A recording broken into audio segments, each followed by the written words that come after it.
ये जो जबरी गुमशुदगियां हैं, सहाफियों के साथ नारवा सलूक, सहाफती इदारों की बंदिश, नशरियात का मुअत्तल किया जाना, ये कितना गैर इंसानी फेल है। जमहूरियत को खत्म किया जा रहा है, ये फैशिज्म की तरफ जा रहे हैं, आइन की धज्जियां उड़ाई जा रही हैं, आपके साथ तशद्दुद हुआ, कस्टोडियल टॉर्चर आपको किया गया।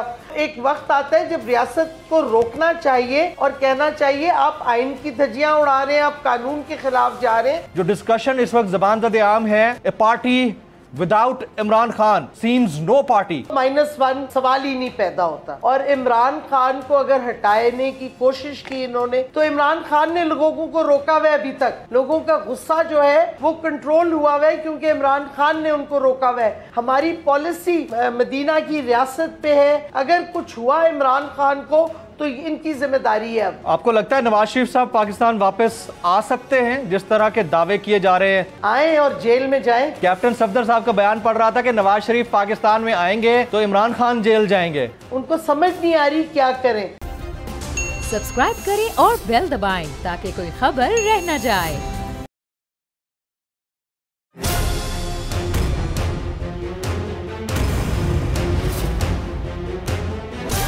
From the Islamabad studios of Bol Network, it's time for Jameel Farooqi on National Debate.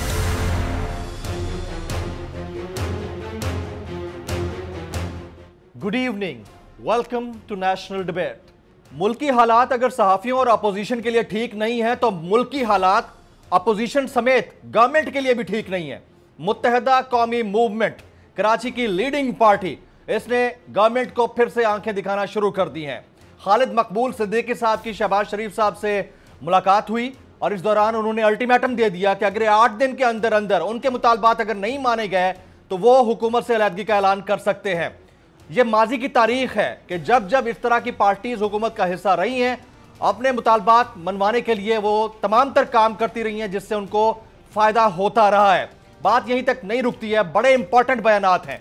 Maryam Nawaz Sharif साहिबा ने इंतहाई अहम बयान दिया खान साहब के हवाले से और कहा कि इमरान खान साहब लाडले हैं और अगर लाडले होने की रविश से पीछे ना हटा गया तो उनसे निपटना सिर्फ 3 दिन का काम है। ये उन्होंने बाकायदा तौर पर आंखें दिखाई हैं और खान साहब को लाडला भी करार दिया है। तो ये बात यहां पर समझ से बालातर है कि गवर्नमेंट में आप हैं, सारी मशीनरी स्टेट की आप चला रहे हैं और आप एक अपोजिशन के ऐसे बंदे को जिसकी तकारीर भी लाइव नशर नहीं हो सकती हैं, उसको मुक्तदर कुव्वतों का लाडला करार दे रहे हैं। तो इसमें कहां तक सच्चाई है और इसके अंदर कितना बड़ा खदशा है? और खदशा तो मीडिया को भी है। आप और हम देख रहे हैं कि जबरी बंदिश, मीडिया का ब्लैकआउट, मुख्तलिफ सियासी जमातों की तकारीर की मीडिया के ऊपर बंदिश और उसके बाद बोल्ड टेलीविजन की नशरियात का मुअत्तल किया जाना, फिर बहाल करना, जुज़वी बहाल करना और बहुत सारी जगहों के ऊपर बगैर बताए हुए बंद कर दिया जाना इंतहाई अफसोसनाक है। और ये सब लीगी हुकूमत के दौर में हो रहा है। तारीख शायद है कि जब जब मुस्लिम लीग नवाज हुकूमत में रही है, बोल्ड टेलीविजन के साथ एक जानिबदाराना रवैया रवा रखा गया है और बदसलूकी पर मबनी रवैया रवा रखा गया है। आने वाले चंद दिन पाकिस्तान की सियासत में कितने अहम है। सितंबर आखिरी हफ्ते में क्या कुछ करने जा रहा है, कितना सितमगर साबित हो रहा है अपोजिशन के लिए भी और हुकूमत के लिए भी। आज के नेशनल डिबेट में इसी पर बातचीत होगी। Agenda on the national debate पर बात करने से पहले हम बात करेंगे ट्रेंडिंग टुनाइट की। ट्रेंडिंग टुनाइट आज का हमारा हैशटैग है बोल को बोलने दो। हैशटैग बोल को बोलने दो। मुझे जमील फारूकी कहते हैं। आप मेरा program national debate Bol news पर मुलाजा करते हैं। Ladies and gentleman, agenda on the national debate tonight, सितंबर सितमगर। ऑन द डिबेट टुनाइट आज की हमारी मुअज़्ज़ज़ मेहमान है साबिक वफाकी वजीर बराए इंसानी हुकूक और पाकिस्तान तहरीक इंसाफ की सीनियर रहनुमा मोहतरमा डॉक्टर शीरीन मज़ारी साहिबा। मैं सीजन्ड पॉलिटिशियन, सीनियर रहनुमा पाकिस्तान तहरीक इंसाफ और साबिक वफाकी वजीर बराए इंसानी हुकूक मोहतरमा डॉक्टर शीरीन मज़ारी साहिबा को इस 1-on-1 नेशनल डिबेट में खुश आमदीद कहता हूँ। पाकिस्तान के अंदर जो इस वक्त पॉलिटिक्स चल रही है उसके ऊपर तो हम बाद में आएंगे। सबसे पहले ये जो जबरी गुमशुदगियाँ हैं, सहाफियों के साथ नारवा सलूक, सहाफती इदारों की बंदिश, नशरियात का मुअत्तल किया जाना, यह कितना गैर इंसानी फेल है और पाकिस्तान जैसे मुल्क के लिए कितना बड़ा अलमिया है, इसके ऊपर डॉक्टर साहबा का इनिशियल कमेंट चाहूँगा। डॉक्टर साहबा, ये पाकिस्तान के अंदर जो हो रहा है इसको आप कैसे देखती हैं?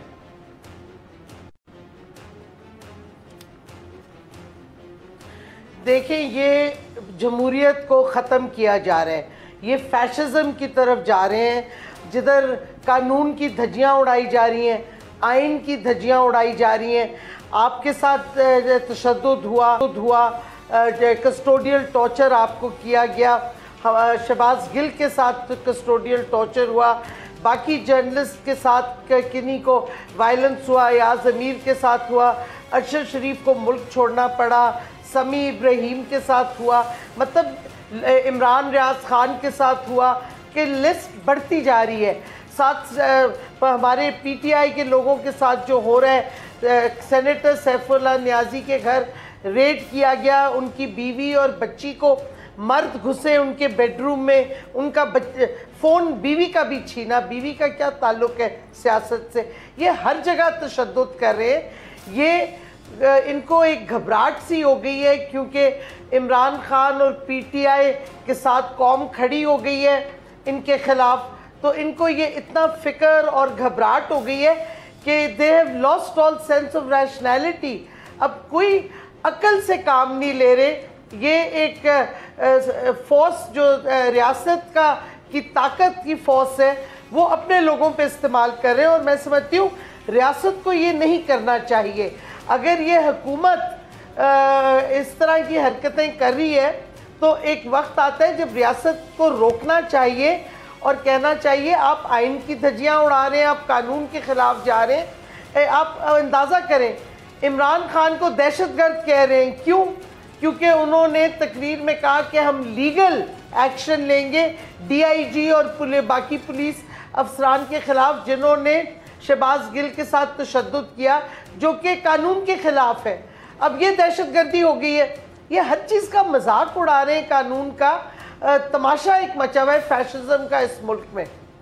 डॉक्टर साहबा, बाबर अवान साहब से मेरा लास्ट इंटरव्यू हुआ तो उन्होंने एक टर्मिनोलॉजी इस्तेमाल की कि पाकिस्तान जैसा मुल्क जिसमें एक आइन है, वो सरजमीन बेआइन बनती जा रही है। ये बहुत बड़ा स्टेटमेंट था उनकी जानिब से, इस टर्मिनोलॉजी का इस्तेमाल किया जाना। मुझे आपसे ये जानना है कि पाकिस्तान में जर्नलिज्म लोग एक अरसे से कर रहे हैं, जब से टीवी आया है, तकरीबन 17 साल से तो मैं इस फील्ड में कदम रखे हुए हूँ। मैंने पहली दफ़ा इतना फस्तायत से भरपूर रवैया देखा है। इसको कोई चेक नहीं कर रहा, कोई देख नहीं रहा, यानी जो आया, जो सामने आया उसको उठा लिया गया और उसके ऊपर कोई भी मुकदमा दर्ज कर दिया जाए।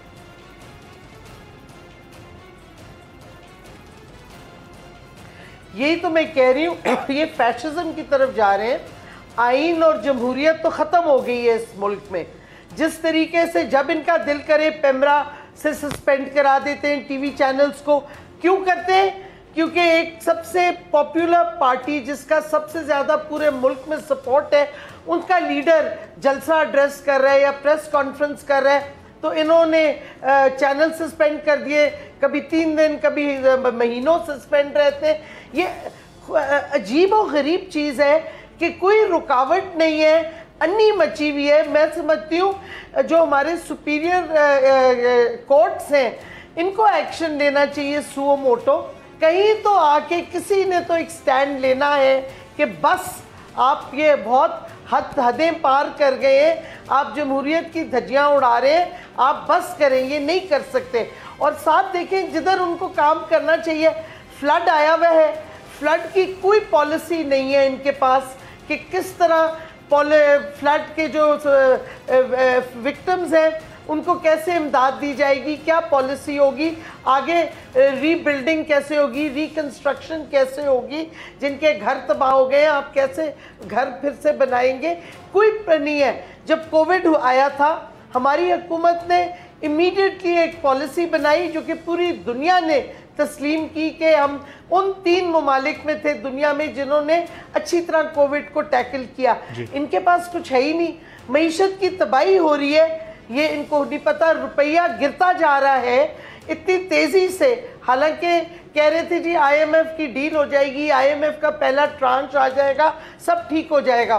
कुछ नहीं ठीक हुआ, कीमतें बढ़ती जा रही हैं, रुपया नीचे गिरता जा रहा है, स्टॉक मार्केट गिरती जा रही है। कोई चीज़ पे इनकी ना पॉलिसी है ना डायरेक्शन है। उनको सिर्फ यही है कि पीटीआई को और इमरान खान के खिलाफ क्या करें, मीडिया के खिलाफ क्या करें जो इनके साथ नहीं है, और क्या कहते किस तरह अपनी एनआरओ करके अपनी लूट को बचाएं। अदरवाइज मुझे बता दें इन्होंने और कोई चीज़ पॉलिसी की है, कोई डेवलपमेंट की है?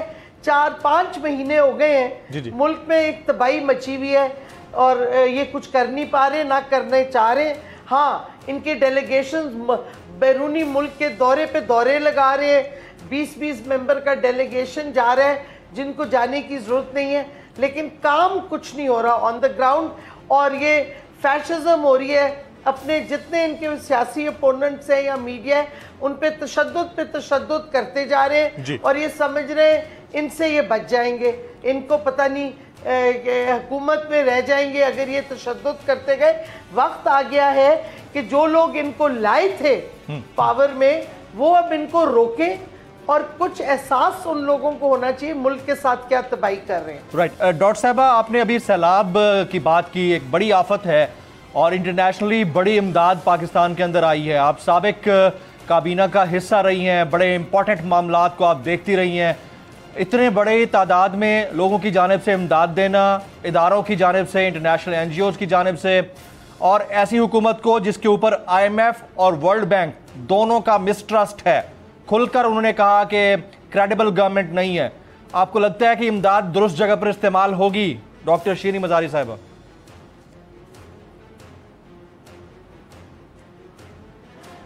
देखिए, पहले तो IMF और वर्ल्ड बैंक में ना सिर्फ कहा कि क्रेडिबल नहीं, उन्होंने कहा ये कमज़ोर हुकूमत है और लगता है कि पाकिस्तान सिविल स्ट्राइफ, ये अल्फाज इस्तेमाल किए, की तरफ जा सकती है। और दूसरी बात ये कि आप अगर देखें तो इमदाद डायरेक्टली हुकूमत को नहीं कोई दे रहा ज़्यादा।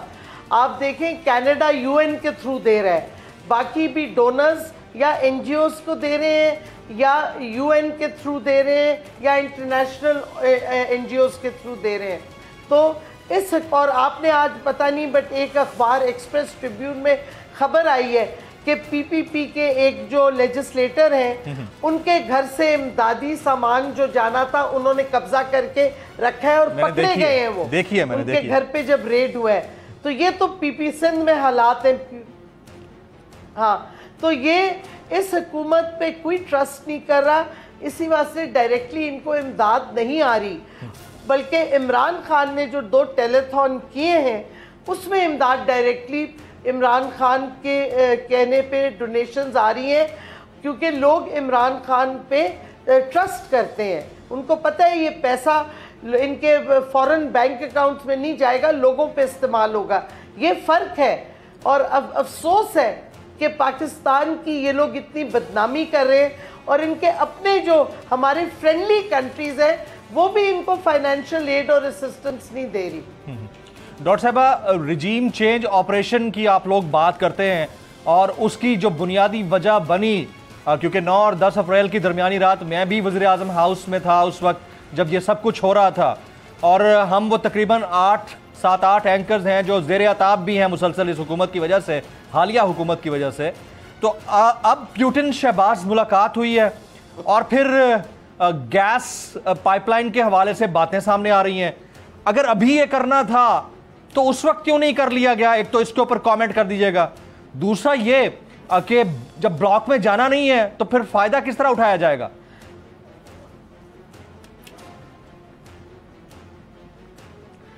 देखिए, गैस पाइपलाइन का हमारे साथ मुआहदा तकरीबन सब कुछ तैयार था जी, और तेल का भी था तैयार, गंदम का भी था तैयार। इन्होंने नहीं किया, हिंदुस्तान ने किया। वह हिंदुस्तान सस्ता तेल रूस से खरीद रही है, ना सिर्फ अपने लोगों को इमदाद मिल रही है, सस्ता तेल मिल रहा है, एक्सपोर्ट कर रहे हैं वो तेल यूरोप को, इंडिया लेके। ये तो हाल है। हमारे ये जो आए हैं हुकूमत, इम्पोर्टेड हुकूमत, साजिश के तहत, बैरूनी साजिश के तहत इनकी टांगें कांप गई। इन्होंने ना अपने लोगों का सोचा कि सस्ता तेल ले लें, ना गैस पाइपलाइन को आगे बढ़ाया। ये तो अब रूस तो नहीं गए, ये तो SCO की मीटिंग में उनकी मुलाकात हुई है प्यूटिन से, और प्यूटिन ने फिर ऑफर किया है गैस पाइपलाइन की एग्रीमेंट। अब ये हुकूमत करती है या नहीं करती, मुझे तो लगता है ये अमेरिका से खौफजदा होकर कुछ नहीं करेंगे। यही अफसोसनाक बात है कि हमारी ये इम्पोर्टेड हुकूमत पाकिस्तान का नहीं सोच रही, पाकिस्तानी कौम का नहीं सोच रही। अमेरिका के डर से जो चीज़ें करनी चाहिए थी वो नहीं कर रहे, और जो नहीं करनी चाहिए वो कर रहे हैं।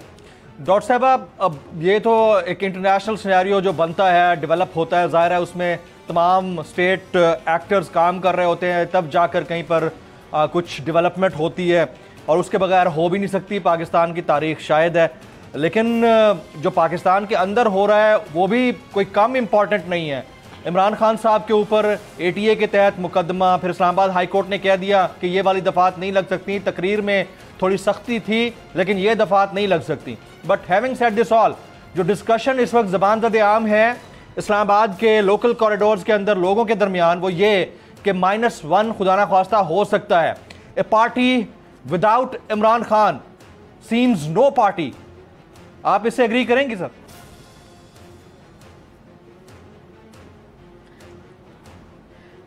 जी बिल्कुल, एक तो -1 सवाल ही नहीं पैदा होता। अच्छा। और इमरान खान को अगर हटाने की कोशिश की इन्होंने जिस तरीके से कर रहे हैं, तो इमरान खान ने लोगों को रोका हुआ है। अभी तक लोगों का गुस्सा जो है वो कंट्रोल हुआ हुआ है क्योंकि इमरान खान ने उनको रोका हुआ है। तो इनको अक्ल आनी चाहिए कि इस किस्म की हरकत अगर करेंगे तो फिर कौम उठ के खड़ी होगी, फिर कोई नहीं रोक सकेगा। और दूसरी बात मैं कहती चलूँ जो और ख़तरनाक है, जिस किस्म के मजहबी इल्ज़ाम ये लगा रहे हैं इमरान खान पे, जो कि सबसे ज़्यादा इस्लाम की बात करता है, जो पूरे मुसलमान दुनिया में इस्लामी लीडर रिकग्नाइज होता है क्योंकि उसने हमेशा मुसलमानों के लिए आवाज़ उठाई है।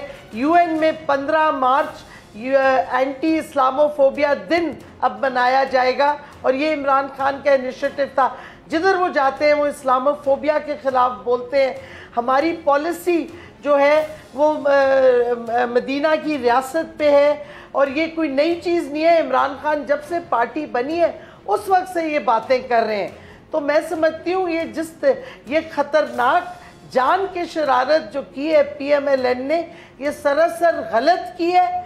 और ये अगर कुछ हुआ इमरान खान को तो इनकी जिम्मेदारी है। अब डॉक्टर साहबा, आपने कहा कि मजहबी मुनाफरत, तो इस मामले के ऊपर आपने किसी इंटरनेशनल फोरम से रब्ता किया है? आप हमेशा बड़ी वोकल रही हैं, खासतौर पर आप पहले भी इसी तरह यूनाइटेड नेशंस को खत लिख चुकी हैं जब जब पाकिस्तान के अंदर इस तरह के कोई वाकयात हुए हैं।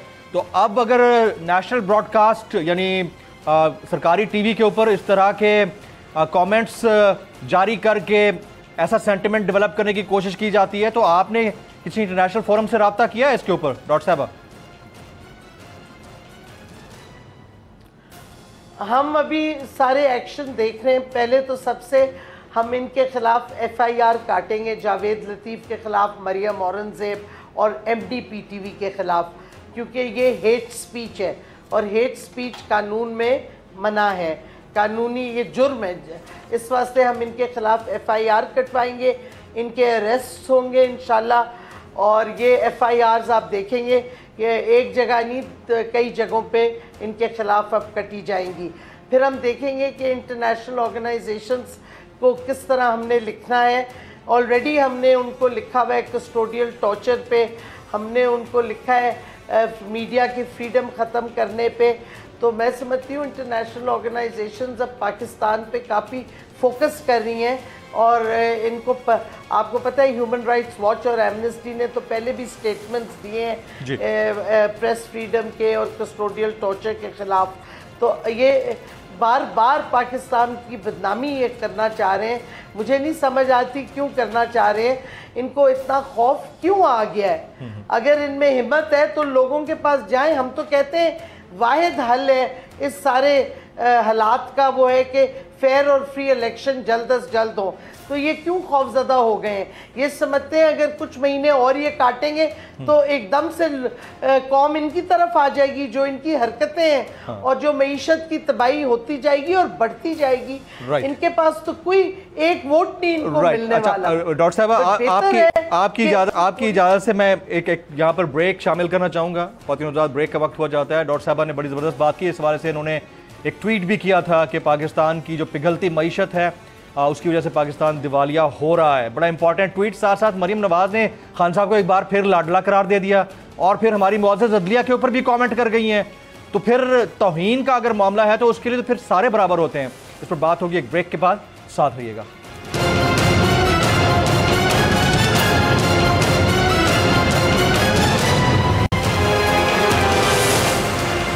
Welcome back. मैं डॉक्टर शीरी मजारी साहिबा को इस 1-on-1 नेशनल डिबेट में एक बार फिर से खुश आमदीद कहता हूँ। डॉक्टर साहिबा, एक तो ब्रेक से पहले आप मईशत की बात कर रही थी, उसको ज़रूर कंटिन्यू कीजिएगा। साथ साथ मरीम नवाज साहिबा के ऊपर भी आप कमेंट कीजिएगा जो कहती हैं कि खान साहब तो लाडले हैं और अगर ये रविश ना बदली मुक्तदर हलकों ने तो 3 दिन की कहानी नहीं है, खान साहब को निपटा दिया जाएगा। Your comments please.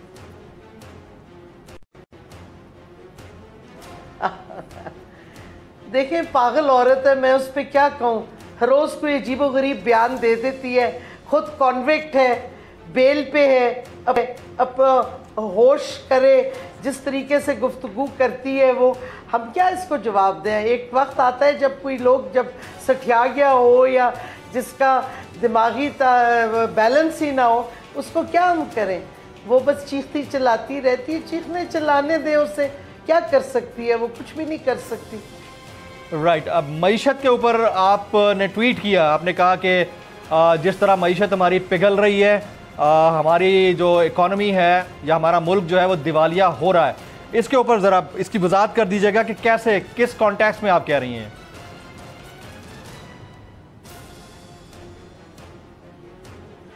देखिए, मैं इस कॉन्टेक्स्ट में कह रही हूँ कि आपका जो रुपी है वो गिरता जा रहा है डॉलर के अगेंस्ट।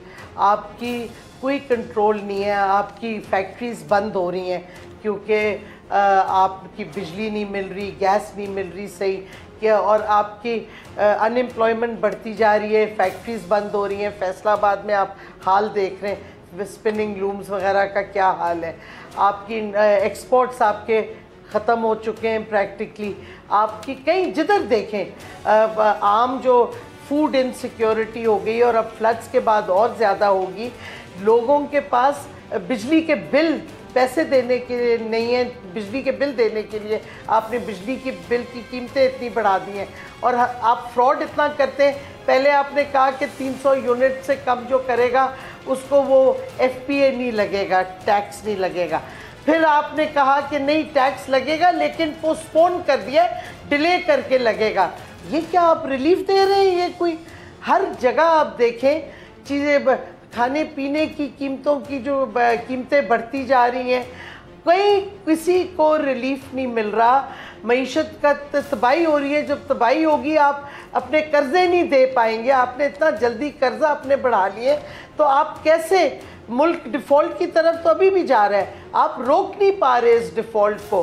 कोई मुल्क आपको लोन देने के लिए तैयार नहीं है क्योंकि उनको पता है कि आप चोर हैं, सारे चोर बैठे हुए। वो कतर की डील होनी थी वो भी नहीं हुई, इट हैज़ फॉलन थ्रू। तो किधर आप किस तरफ जा रहे हैं आप? मुल्क को क्या जो ये लाए थे इन लोगों को, उन्होंने ये जान के लाए थे? उनको पता नहीं था कि मुल्क ये तबाह करेंगे, या वो समझते थे पता नहीं शहबाज शरीफ क्या मिरेकल कर लेगा? हालांकि उनको पता नहीं था ये चोरी के अलावा इसकी और कोई एक्सपर्टीज नहीं है। तो जो लोग लाए हैं इनको, उनको कब अकल आएगी और समझ आएगी कि बहुत मुल्क के साथ जुल्म हो गया है, मुल्क तबाह हो रहा है, बस करें, इलेक्शन करवाएं, लोग कौम अपने लीडर खुद चूज़ करें ताकि वो लीडर्स अपनी पॉलिसीज़ बनाएं जो कौम तस्लीम करेगी उन पॉलिसीज़ को, क्योंकि वो कौम ने खुद इलेक्ट किए होंगे लीडर्स। ये तो इलेक्टेड है ही नहीं, ये तो बैकडोर से घुसे हैं साजिश के तहत।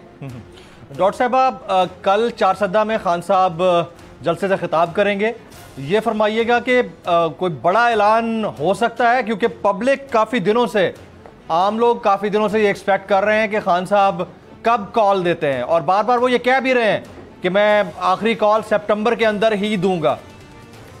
ये कोई बड़ा ऐलान हो सकता है चारसद्दा में? जी देखें, बिल्कुल सितंबर का महीना बहुत क्रूशल है और किसी वक्त भी खान साहब फाइनल कॉल दे सकते हैं।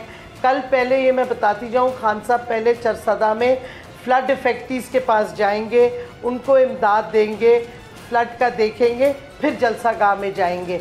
और आप इंतज़ार करें, तकरीर में किसी वक्त भी खान साहब कॉल दे सकते हैं, क्योंकि ये हुकूमत जो है, हमने खान साहब ने बड़ा रिस्ट्रेन किया हुआ है, होल्ड बैक किया है, लेकिन जिस तरीके से ये हुकूमत खान साहब के साथ रवैया कर रही है, जो खान साहब पे तशद्दुद और जो खान साहब पे झूठे केस बना रही है, एक वक्त आ जाएगा कि फिर कौम नहीं रुकेगी। और कौम वैसे भी आगे निकल गई है, हमसे भी आगे निकल गई है।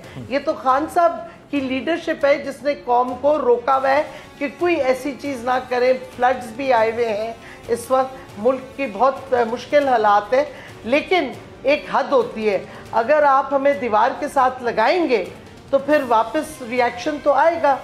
ये सबको वाजे हो जाना चाहिए ये पैगाम। राइट डॉक्टर साहबा, आम इंतखाबात की बात बार बार दोहराई जा रही है। आपको लगता है कि 2022 के अंदर अब हो सकते हैं आम इंतखाबात? इतने आगे तो वैसे सर्दियां आ रही हैं, तो क्या आप मेंटली प्रिपेयर्ड हैं कि अब इंतखाबात 2023 के अंदर ही होंगे, चाहे शुरू में या अगस्त में हो?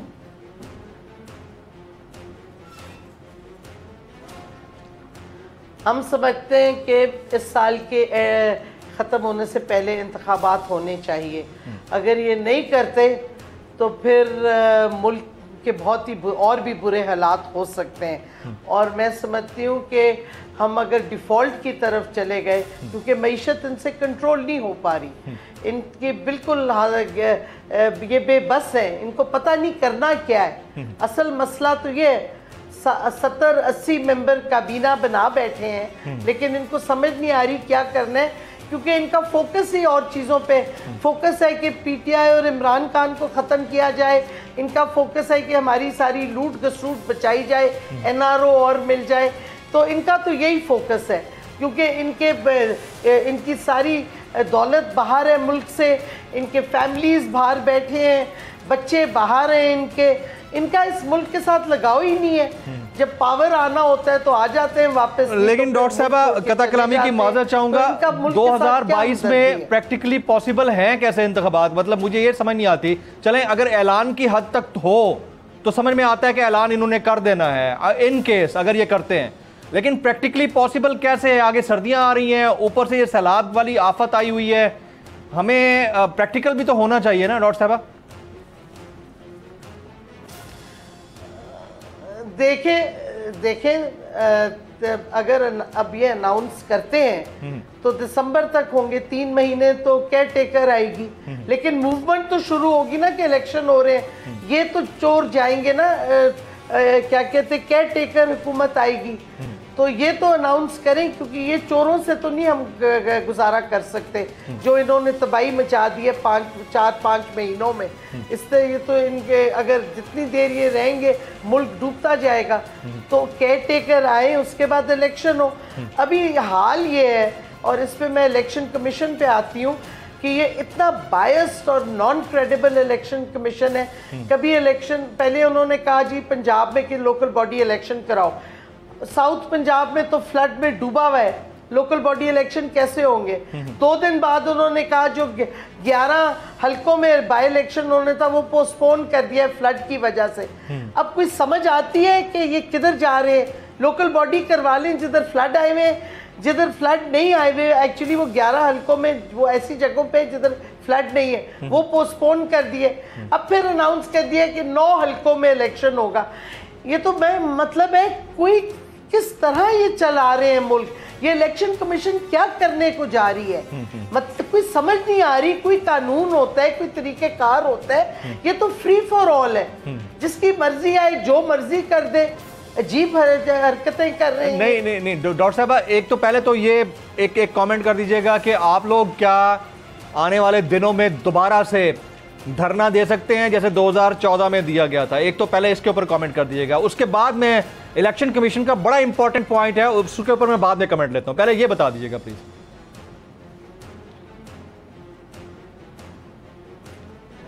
देखिए, हमारे पास बहुत से ऑप्शंस हैं। अभी हम अपने ऑप्शंस पब्लिक नहीं करना चाहते। हमारे पास ऑप्शंस बहुत सारे हैं। हम पहिया जाम भी कर सकते हैं। अच्छा। मुल्क में सारा कुछ रोक सकते हैं।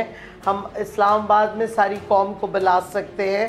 हम बहुत सी चीज़ें कर सकते हैं। ऑप्शंस हैं, क्योंकि कौम तैयार है, कौम खड़ी हो गई है। वो उन्होंने इनको रिजेक्ट कर दिया है। ये जो हरकतें कर रहे हैं उनके खिलाफ कौम में गुस्सा बढ़ता जा रहा है। लेकिन हम पहले से अपने ऑप्शंस नहीं बताएंगे।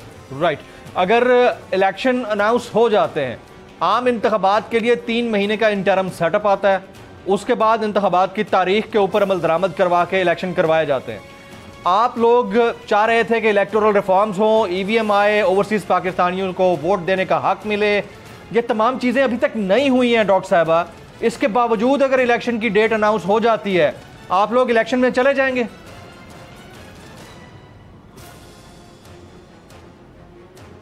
हम बिल्कुल जाएंगे अगर ये इलेक्शन कमीशन इस्तीफा दे पहले।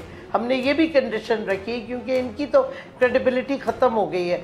दूसरा, अभी भी वक्त है। अगर 3 महीने केयर टेकर आती है, आप ओवरसीज़ पाकिस्तानीज़ को वोट बिल्कुल दे सकते हैं। सुप्रीम कोर्ट का ऑर्डर भी है और कोई वजह नहीं है कि इलेक्शन कमीशन इस पे काम ना करे। सारी तैयारी हुई भी है, सारा इस पे काम हो चुका है। ये तो एक सियासी फैसला है कि देनी है, ये देंगे वोट या नहीं देंगे। हम तो आखिरी वक्त तक कोशिश करेंगे कि इनको वोट दिया जाए।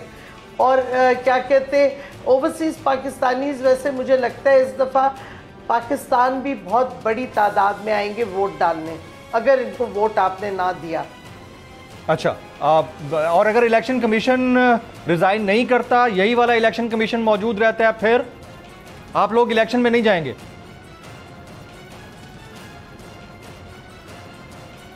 मेरा ख्याल में इलेक्शन कमीशन इस्तीफ़ा इन पे प्रेशर डालना चाहिए। और मैं समझती हूँ कि अगर उनको मुल्क का ख्याल है, अगर मुल्क की फ़िक्र है, तो वो इस्तीफ़ा दे देंगे। कम से कम चीफ इलेक्शन कमिश्नर को तो फौरी तौर पे इस्तीफ़ा देना चाहिए। नहीं डॉक्टर साहबा, देखें, कॉन्स्टिट्यूशनल पोस्ट है ना, और आईनी पोस्टिंग के ऊपर तो ये है कि निकाल तो नहीं सकते। जाहिर है कि उन्हें खुद इस्तीफ़ा देना होगा। अगर वो नहीं देते, इन केस वो रहते हैं, इंतखाबात की तारीख आ जाती है, ऑलरेडी ज़िमनी इंतखाबात जो पंजाब के अंदर हुए उसमें आप लोग नॉकआउट कर चुके हैं, तो फिर भी आप लोग इंतखाबात की तरफ नहीं जाएंगे या जाएंगे? मैं क्लियर पिक्चर दिखाना चाह रहा हूँ पब्लिक को सर। नहीं, जाहिर है हम देखेंगे कि क्या हालात है। लेकिन जाहिर है अगर हम इलेक्शन मांग रहे हैं तो फिर इलेक्शन में तो हम जाएंगे, इलेक्शन तो हम नहीं छोड़ेंगे। और हम समझते हैं कि कौम की ताकत इतनी है कि ये जो मर्जी करें। इन्होंने पंजाब बाई इलेक्शन में भी पूरी रियासत की ताकत लगाई थी, उसके बावजूद हम जीते हैं। तो इंशाल्लाह जीत हमारी होगी हर हाल में। लेकिन हम समझते हैं साफ और शफाफ इलेक्शन के लिए इस इलेक्शन कमीशन को और ख़ास तौर पे चीफ इलेक्शन कमिश्नर को इस्तीफ़ा देना चाहिए। उसको पाकिस्तान का सोचना चाहिए। अच्छा, उन्हें इस्तीफ़ा देना चाहिए, पाकिस्तान का सोचना चाहिए। MQM ने वफाकी हुकूमत से अलहदगी की एक दफ़ा फिर अल्टीमेटम कॉल दे दिया। उन्होंने कहा कि 1 हफ्ते के अंदर अगर हमारी बातें ना मानी गई तो वो अलहदा हो जाएंगे। आपको नहीं लगता कि उनको पहले ऐसा कर लेना चाहिए था और आपसे ये अलहदा नहीं होना चाहिए था? बातें उनकी नहीं मानी जा रही और ये फाइनल कॉल उनकी तरफ से भी हो सकती है। हुकूमत के अंदर दरार है इस वक्त डॉक्टर साहबा। देखिए, MQM पता नहीं किस तरफ जाती है, लेकिन वो जाएगी उसी तरफ जिधर से वो समझेगी उसको कुछ मिलेगा और जिधर से उनको पीछे से एडवाइस की जाएगी कि किस तरफ हो जाए। राइट। कुछ हल्के डिस्कस कर रहे हैं कि खान साहब की मुलाकात हुई साबिक अमरीकी सफ़ीर के साथ और उसके ऊपर कमेंट कर रहे हैं। तो ये मुलाकात किस कॉन्टेक्स्ट में थी? अगर आप थोड़ी सी डिटेल शेयर कर दें पब्लिक की वजाहत के लिए, उनकी अंडरस्टैंडिंग के लिए डॉक्टर साहबा। देखिए, रॉबिन राफेल एम्बेसडर नहीं थी पाकिस्तान में। जी जी। रॉबिन राफेल के शोहर जो कि वो ज़िया वाले क्रैश में फौत हुए थे, वो थे एम्बेसडर।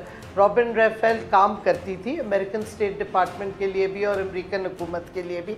वो पाकिस्तान की दोस्त हैं बड़े अरसे से, वो खान साहब को जानती हैं बहुत अरसे से, और हम समझते हैं कि अगर हमारा मौक़िफ़ अमेरिकन समझना चाहते हैं तो हम उनको क्यों ना समझाएं। और मैं समझती हूँ हमारी साजिश का जो था वो एक अमेरिकन साजिश के ख़िलाफ़ हमने आवाज़ उठाई, और हम अभी भी बिलीव करते हैं कि साजिश थी।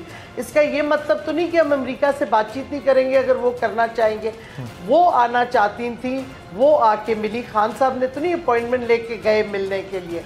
तो हम समझते हैं अगर वो हमारा मौक़िफ़ समझना चाहती हैं, और अगर वो डोनाल्ड लू से अलहदगी जाहिर करना चाहती हैं, जो काफ़ी अमेरिकन एडमिनिस्ट्रेशन के लोग अब करने की कोशिश कर रहे हैं, तो ये अच्छा है।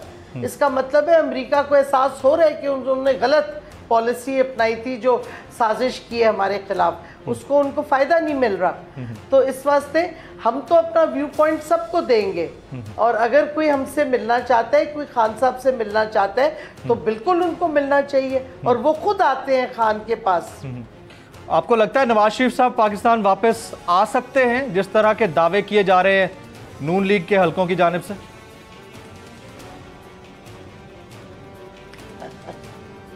आए और जेल में जाएं। लेकिन उनकी तरफ से ये कहा जा रहा है, आज मैं कैप्टन सफदर साहब जेल में जाएंगे, कैप्टन सफदर साहब का बयान पढ़ रहा था कि नवाज शरीफ पाकिस्तान में आएंगे तो इमरान खान जेल जाएंगे। इसके ऊपर कुछ कह दीजिए। मेरी बात सुने, कैप्टन सफदर और उनकी बीवी जो है मरियम, वो चीख चिल्ला रही हैं, कभी कुछ सीरियसली लेने की बात है। कभी वो कह देती है कि जी हुकूमत ने कीमतें बढ़ाई, मैं नहीं मानती। और भाई तुम्हारी पार्टी की हुकूमत है तो तुम्हारी भी नहीं वो सुन रहे, तो क्या करें हम। कभी कुछ चीख चिल्ला के कह देती है, कभी कुछ। डेस्परेशन है ना, उनको समझ नहीं आ रही क्या करें। इधर हाथ मार रहे हैं, उधर आवाज़ दे रहे हैं, चीखें चिल्ला रहे हैं, क्योंकि उनके हाथ में कुछ है नहीं, वो कुछ कर नहीं पा रहे। उनके पास ना कोई पॉलिसी है, ना कोई क्या कहते स्ट्रेटजी है कि मुल्क का क्या पॉलिसीज़ करें, किस तरह इस बुरहान से निकालें। कुछ उनको आइडिया नहीं है, ना वो तैयार हैं किसी चीज़ के साथ। वो आए थे NRO लेने, वो उन्होंने ले लिया है। अब वो पता है, उनको खुद समझ नहीं आ रही क्या करें। कौम उनके खिलाफ खड़ी हो गई है, ये भी उनको सामने नज़र आ रहा है। डॉक्टर साहबा, जैसा उमर साहब ने कहा कि जब तक ये निज़ाम हम घसीटते रहेंगे मुल्क ठीक नहीं होगा, और बड़ी इंपॉर्टेंट बात कही उन्होंने। निज़ाम तो तब तक घसीटा जाता रहेगा जब तक 2/3 मेजॉरिटी ठीक से किसी को नहीं मिलती है। और अगर आप लोग 2/3 मेजॉरिटी के साथ नहीं आते अगली गवर्नमेंट में, आप गवर्नमेंट इन वेटिंग है, डेफिनेटली अपोजिशन में है, तो फिर निज़ाम कैसे ठीक होगा? पहले भी यही दावे किए जाते रहे, बाद में भी फिर यही दावे, और फिर हुकूमत, और फिर वक्त ख़त्म।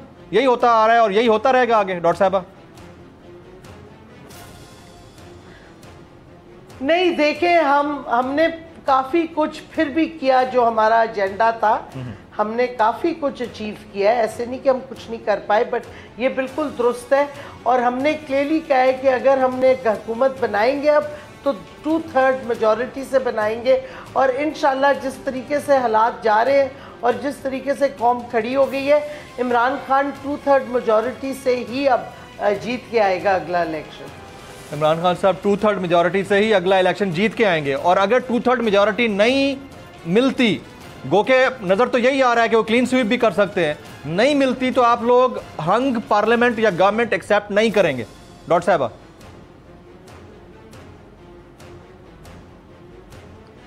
देखिए, उस वक्त देखा जाएगा। हम तो 100% उम्मीद रखते हैं कि 2/3 मेजॉरिटी आएगी इंशाल्लाह।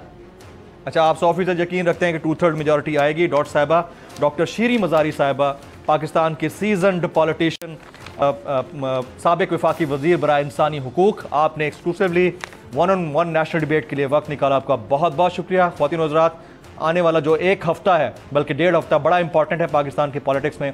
अब देखते ये हैं कि इसमें से निकलता क्या है। आज की नेशनल डिबेट से जमील फारूकी को इजाज़त दीजिएगा।